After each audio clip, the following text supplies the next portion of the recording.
please talk about the time you shared in another circle about going to the movie in Pembroke. A lot of folks don't realize that about.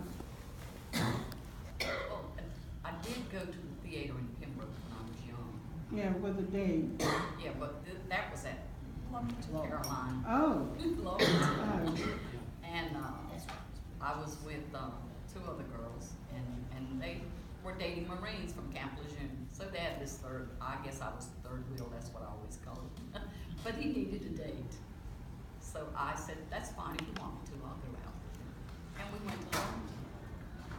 And to this day, folks, when I step inside that place for whatever event's going on, that's the first thing flashes in my mind, is being told at that entrance by that young lady. She looked at me and she said, sir, you can come down here and see it. She says, but your date's going to have to go upstairs. And he asked her what's going on. She said, well, that's the way it is. So then he asked me, and I said, that's because you're white and I'm Indian. I said, so I'll have to go up on the right side and see it. I said, the black have to go up on the left side and see it. It was just a small petition between the spaces. I said, but now if you want to, you can go down there and see it. You don't have to go up with me. I mean, I didn't know all that. I was maybe 17, but he went up with me, you know, and then he asked me some more things, and I explained to him about, you know, our county and that town in particular, where there was 3 of everything. And I've been in a number of sessions in my life, Miss Janice, where people would talk about 2 and 2, and folks from Appalachian and other places, state and international conferences, and I said, no, in my county, there was 3 Right. of everything, and the county seat was 3 of everything. I said, so I had that experience, and it's not a good feeling, folks. And No. to this day, I struggle still We- with that. Right. You've heard from the panelists, and I know we have elders in the room, other. Is there anything that you would like to share with us before I open it up for question and answer? Anyone elder that would like to jump in and share some of what it was like if you heard some of the things that they talked about. One is, we talk about it like it's a way of life, but it was humiliation and all the things that we went through to make us stronger. And before I finish closing it out, would either one of you like to share anything with us? I've had quite a few sad experiences when I was small growing up. So, like these other ladies, I didn't realize what discrimination was until I was 5 or 6, and realized that when I needed to go to the bathroom, I went to town with my mama, and there was no bathroom for me. There was one for the whites and the blacks, but no other.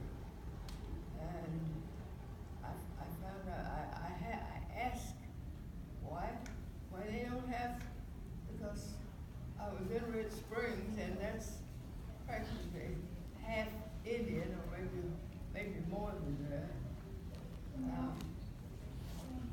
But there were many times, I remember when after my mother died, the whole family got together and we went to a certain florist. We were all going to buy flowers there. And the 12 of us children.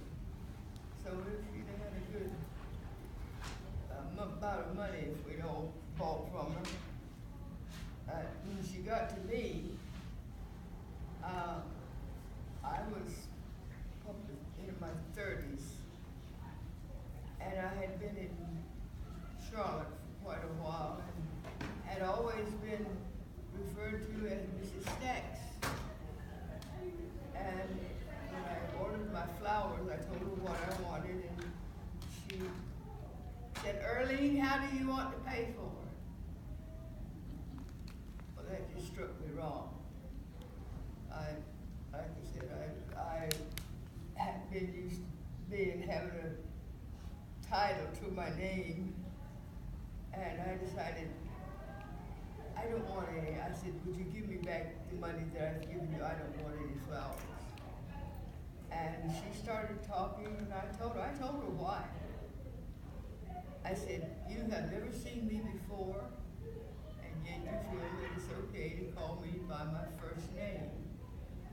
said, I've lived in Charlotte now for 7 or 8 years, I don't remember exactly.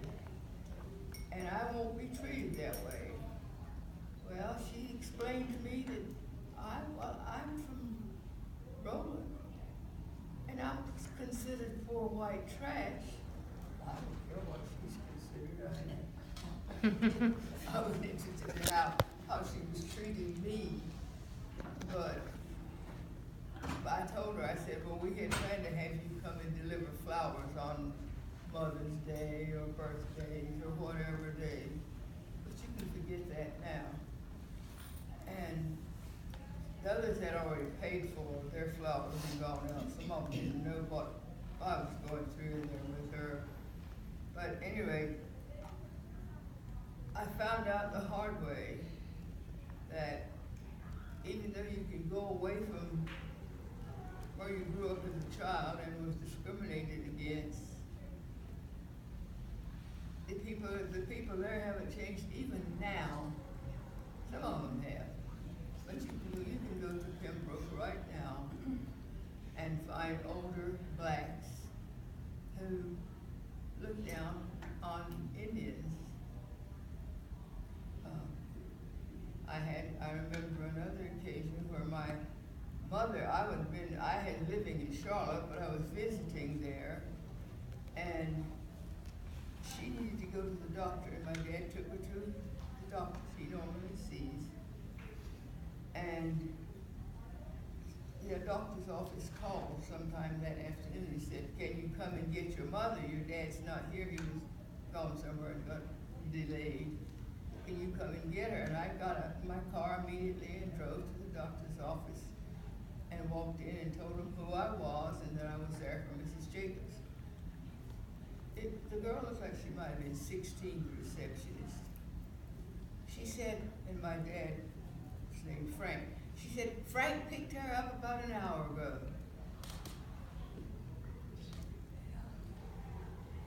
I won't tell you how I felt, but I didn't go through with it. I was afraid that if it was ugly, they would be wouldn't be nice to my mother after that.